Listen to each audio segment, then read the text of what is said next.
Hey, this is McGarren Flack, just going to demonstrate a white on black paper drawing. Here I have black paper. You can see that's kind of black, a little bit semi-glossy, and I will use a Prismacolor to do this drawing, but I want to show you the difference between a Prismacolor and a white charcoal pencil.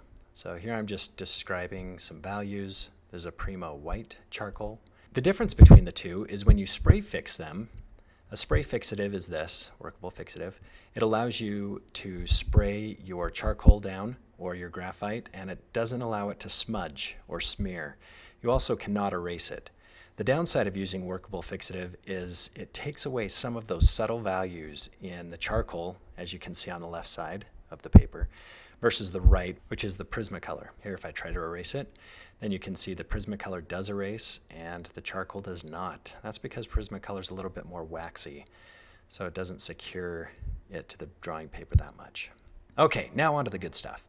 Here I'm drawing the can. I'm going to look at the height of the can. It's at a slope, so I'm going to make sure that I get that slope correct.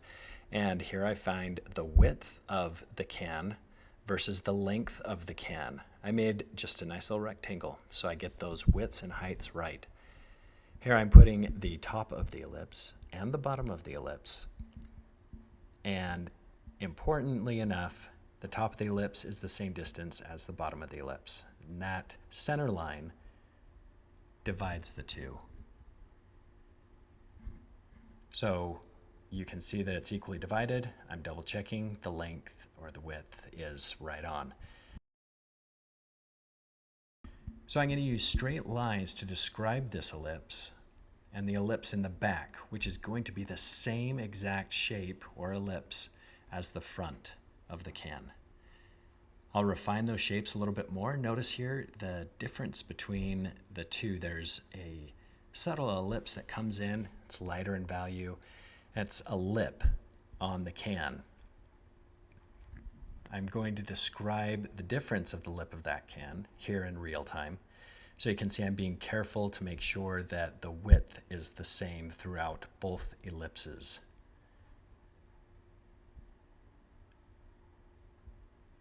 So take your time in the drawing of your cans because it can be time consuming when you're describing form by drawing ellipses. Here I'm softening out the corners. I don't want it to be pinched or anything, and I'm going to round it. Notice here I'm rounding that ellipse as it's coming around. It's basically parallel with the outside of the can as it is on the inside.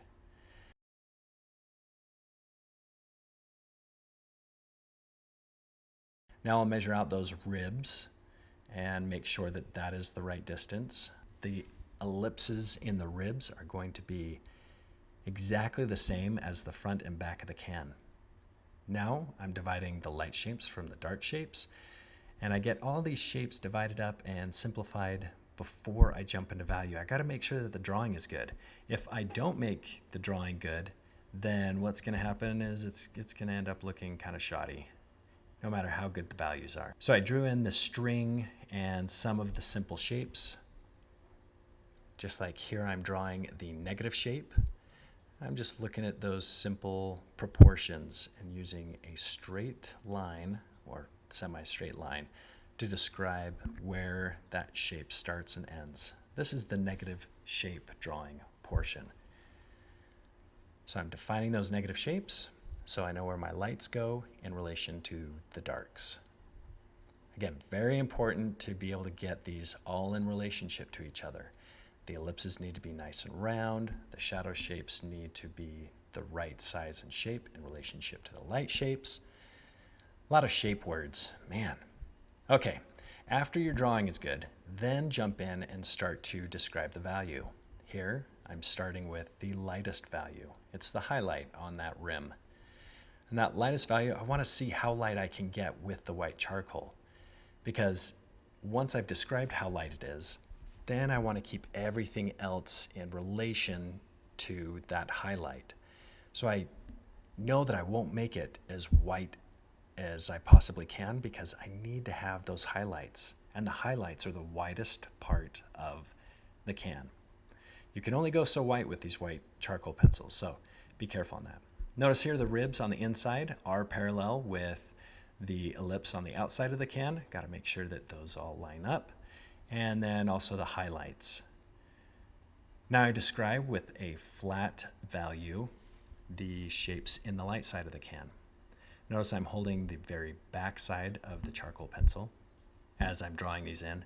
When I start to get into more details, I'll move my fingers up the neck of the pencil so that I can describe that information a little bit more accurately. But when I'm putting in these simple flat values, I want to hold it far back so that I can get a soft value transition and slowly build up the lights. Now here's the other nice thing about drawing white charcoal on black paper is you are drawing the light shapes. We're not drawing the dark shapes to try to make the form turn or look realistic. We're only drawing the light shapes. And that makes it simple because then we draw exactly what we're seeing as opposed to drawing all the shadow shapes.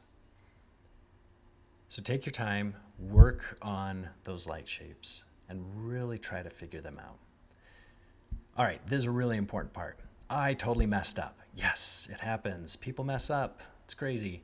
Here you can see the ellipse on the can is not parallel with the rib.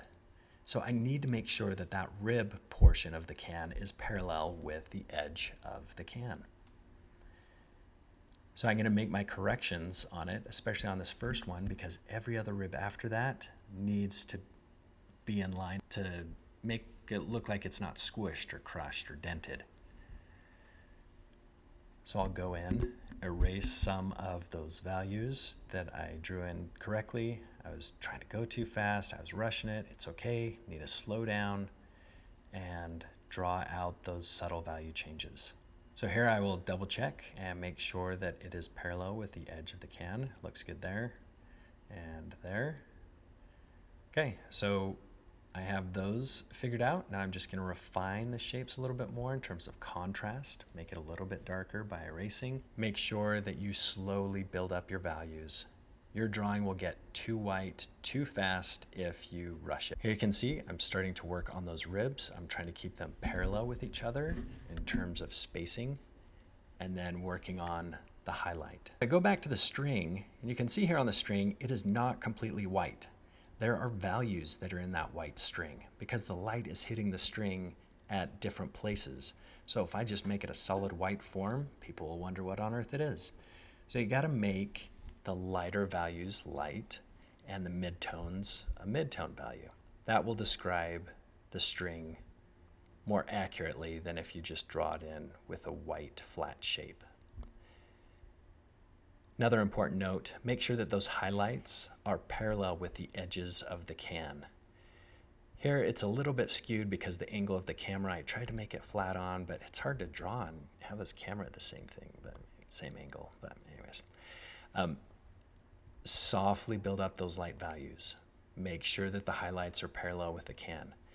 Now, those highlights and midtones don't get parallel with the edge of the can because the can is reflecting its surroundings and there are different shapes that are surrounding it, so they won't be parallel anymore on the edges, but they are right at the viewable angle. So create those nice, soft, subtle values, turn the form. Okay, now I've slowed down to real time again. Again, describe value by holding the very end of the pencil and go back and forth with my cross-hatching, slowly building up the layers.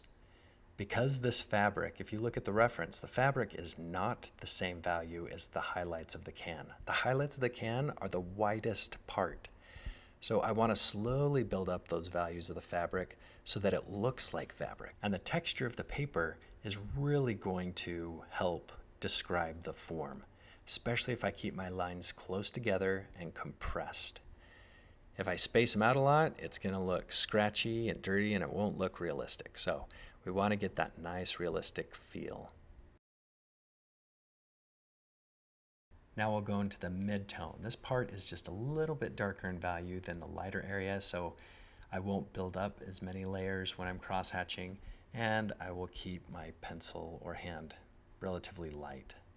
Right here, just a little pinch in the fabric, and then I start to go out and describe more values. Look at the subtlety of the value of the change of the fabric. Fabric is really easy to do because you'll just look at where it's lighter in value versus darker. And when you abstract the shapes, all you're doing is drawing simple forms that are turning what is lighter, what is darker. Also notice the shadow shapes are pretty simple. I just kept them in that negative space, and then I drew in some light values in where there's reflected light, going with the eraser and clean up those dark values, and also the core shadow values. And then got to get that nice little cast shadow from the string. That's really nice. Anyways, going in, putting in all those nice little details in the lights to really push it. I can push it just a little bit more. I don't want to push it too much because then it'll look really chalky when you push the lights too much. But the Prismacolor was a pretty good pencil. Kneaded eraser gets more soft, subtle value changes. You could use charcoal or Prismacolor for this. Either one will work. The Prismacolor will look a little bit more waxy, but I mean, you shouldn't see too much of a difference. So that's basically it. Here's the can drawing. I feel like this is a good little finished section. I hope it really helped you understand how to draw those ellipses and cans more effectively. And comment down below if you'd like. If not, that's totally fine. I hope you have a stellar day and happy drawing.